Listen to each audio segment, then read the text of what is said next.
안녕하세요. 오늘은 다육이 번식하기 좋은 계절입니다 라는 이야기로 오늘의 이야기를 시작해 볼까 합니다.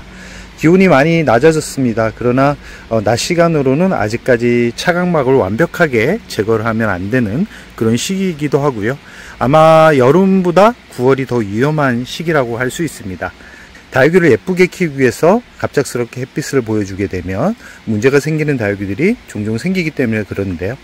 9월 한 중순 이후까지는 차각막을 어느 정도 유지를 시켜 가지고 얘네들이 햇살에 적응할 수 있는 시간을 주어야 한다는 말씀을 꼭 드리고 싶습니다. 오늘은 분갈이를 하기도 하고 아픈 다육이 치료하기, 그리고 전체적으로 칼슘제를 한 번씩 쳐 주었습니다. 지난주에 물을 줬는데 아직까지 물이 완벽하게 마르지 않아서 다음 주 정도에 물이 바짝 마른 다음에 분갈이를 하려고 하다 보니까 칼슘제를 먼저 쳐주게 되었는데요. 분갈이한 다육이들 같은 경우는 서서히 자리를 잡는 모습을 보여주고 있는데요. 2주 전에 분갈이한 매창철화 같은 경우도 이제 서서히 자리 잡으면서 성장하기 시작을 하고 있고요. 그리고 이렇게 자구를 잘라 가지고 심어준 매창 같은 경우도 이쪽을 보면 서서히 정상으로 돌아가고 있는 모습을 볼 수 있죠. 번식하기 좋은 계절은 언제냐면 분갈이를 하기 위해서 화분을 엎었을 때 하얀색 잔뿌리가 많이 나는 그런 시기가 번식하기 아주 좋은 계절입니다. 왜 그러냐면 기온과 습도가, 그리고 이 뿌리가 고온으로부터 탈출하는 시기이기 때문에 그러는데요. 저 같은 경우도 오늘은 기본적으로 이 분갈이를 하면서 이 모양이 예쁘지 않은 그런 다육이들을 위주로 해가지고 줄기를 잘라가지고 뿌리를 내리려고 합니다. 이 지금 원종 복랑금인데요. 이 보면 여기 부분을 잘랐죠. 지금 이 친구에서 잘랐습니다. 이 너무 길쭉하게 올라오면서 중간 부분이 횡해가지고 이 중간 부분을 잘랐는데요.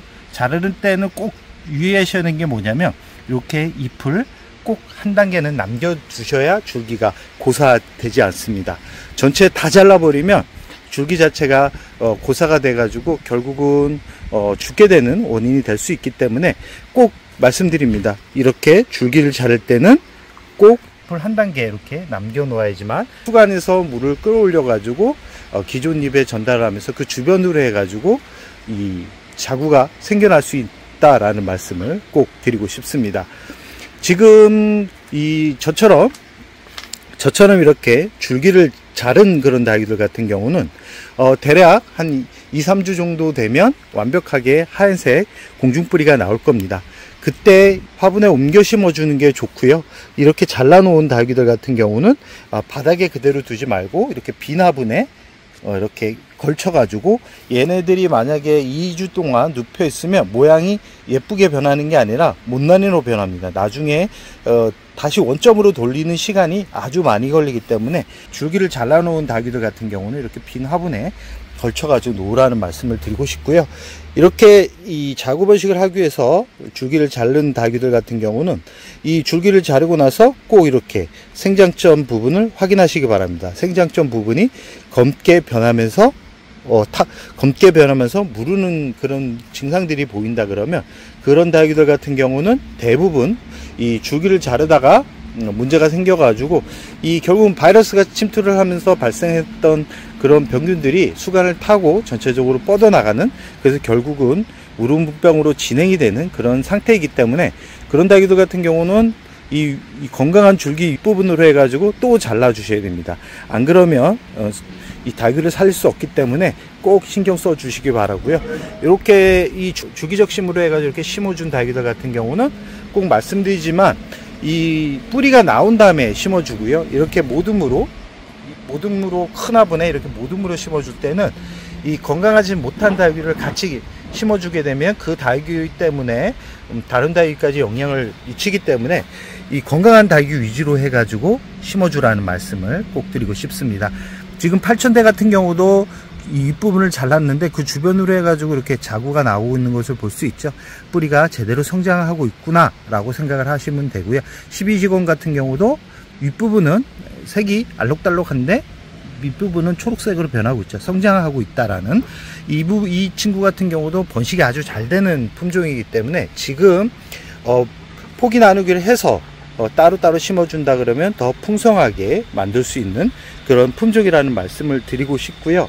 그리고 가장 번식하기 좋은 계절에 주의해야 되는 부분이 뭐냐면, 줄기를 자를 때 꼭 가위나 칼은 소독을 하셔야 됩니다. 소독을 하지 않은 상태로 이것저것 자르다가 특히 무름병을 자랐던 그런 과일 같은 경우는 꼭 라이터 같은 걸로 소독을 한 다음에 잘라주라는 말씀을 드리고 싶습니다. 자르고 나서 대부분 한 2주 정도 지나면 뿌리가 나오는데, 그 전에 줄기가 말라가지고 심어주려는 분들 같은 경우는 흙위에 그냥 올려두시고 물을 주면 안 됩니다. 물을 주게 되면 뿌리가 내리지 않은 상태에서 얘네들이 과습으로 인해 가지고 곰팡이병이 생길 수 있습니다. 곰팡이병이 생기면 결국은 성장에 방해가 되기 때문에, 지금처럼 지금 여기 있는 친구들 같은 경우는 뿌리가 없는 다육이들입니다.